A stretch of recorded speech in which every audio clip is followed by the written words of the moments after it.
Merhaba arkadaşlar, yepyeni haberlerle karşınızdayız. Afra Saraçoğlu Mert Ramazan Demir ile ayrılık iddialarına net yanıt verdi.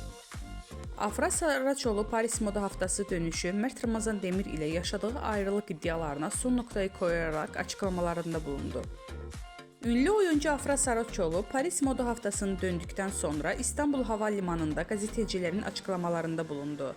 Son dönemde adı Mert Ramazan Demir ile yaşadığı ilişki hakkında çıkan ayrılık dedikoduları ile gündeme gelen Saraçoğlu bu iddialara açıklık getirdi. Saraçoğlu yeni projede olan Abi dizisinde başrollerini paylaşacağı Kenan İmirzalıoğlu ile arasındaki yaş farkı hakkında sorulara da yanıt verdi. Genç oyuncu yaş farkının ilişkiye engel olmayacağını vurguladı. Demek sevildi ki bu kadar konuşuldu. Yaş farkının bir problem olacağını düşünmüyorum dedi. Gazetecilerin özel hayatı ile ilgili sorularına da açıklık veren Afra Saraçoğlu, Mert Ramazan Demir ile olan ilişkisini sonra erdiğini şu sözlerle doğruladı. Artık bitti.